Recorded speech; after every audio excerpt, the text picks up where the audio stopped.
Good evening and welcome to the channel's studios here in London with your international news around the world in 5. The French presidential candidate Marine Le Pen has been barred from running for public office for 5 years, meaning she will not be able to run for the 2027 French presidential election. She was found guilty of embezzling European funds to finance her French far-right National Party. She left the courtroom before the judge had finished handing down details of the sentence. Le Pen has also been given a 4-year prison sentence. 2 years will be spent with an electronic tag rather than in custody, while the other 2 are suspended. Reacting to the conviction, her lawyer said it's a blow to democracy and that she intends to appeal. Russia's information minister Dmitry Peskov says that the US brokered deal for a ceasefire in the Black Sea is a work in progress and that talks with the United States are ongoing. It comes after Donald Trump's tone towards Russia changed over the weekend when he said he was very angry with the Russian President Vladimir Putin. He threatened to impose tariffs of up to 50% on countries buying Russian oil unless Moscow agrees to a ceasefire. The International Federation of Red Cross and Red Crescent Societies says it is outraged that 8 Palestinian medics were killed along with 6 civil defense first responders and a UN staff member by Israeli forces in southern Gaza. A UN official said 5 ambulances, a fire truck and a UN vehicle were struck in Al-Hashahin. 15 bodies were recovered from the scene on Sunday. The Palestinian Red Crescent Society said a 9th medic was missing and accused Israel of targeting its staff. Israel's military said troops fired on vehicles advancing suspiciously without headlights or emergency signals. We are extremely shocked and we extremely decry the attack against our premises in Rafah, a location that we have been existing there since October 23, providing urgently needed assistance for the impacted civilians by this conflict.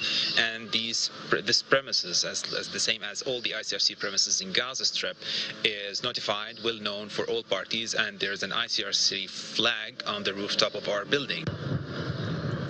At least 5 people have died and 2 are missing after an explosion at a mine in northern Spain.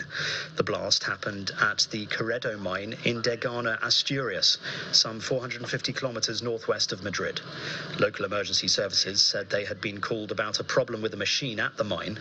At least 4 others were injured and a search is underway for the missing workers. Ambulances and fire and rescue services have been sent to the scene. Stock markets have plummeted as the 2nd of April implementation day of US tariffs ticks closer.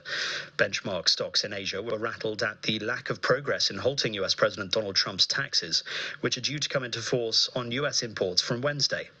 After delays, 25% tariffs are to be levied on all cars entering the US on what Mr. Trump has called Liberation Day. Trade barriers are also expected to be announced on countries deemed to be giving the US a bad deal on trade. Appreciation for the support of people in signing this petition against activist judges. Elon Musk has given away $1 million checks to voters in Wisconsin after the state's Supreme Court refused to intervene. Musk announced the prize earlier this week ahead of Wisconsin's tightly contested Supreme Court election to be held on Tuesday. Wisconsin Attorney General and Democrat Josh Kaul had sued to stop the giveaway, arguing that Mr. Musk was violating a state law that bans gifts in exchange for votes. The race could flip control of the state's Supreme Court to the Republicans. And the first orbital rocket launched from mainland Europe took off from Norway on Sunday, but then crashed into the sea and exploded 40 seconds later. The unmanned Spectrum rocket blasted off from the Arctic Andyova spaceport before it was terminated less than a minute later. Isar Aerospace, the German company that built the rocket, had warned that the launch could end prematurely. It maintains that despite being short, the flight had produced extensive data that its team could learn from. And that's your international news around the world in 5. Now back to the channel's studios in Lagos.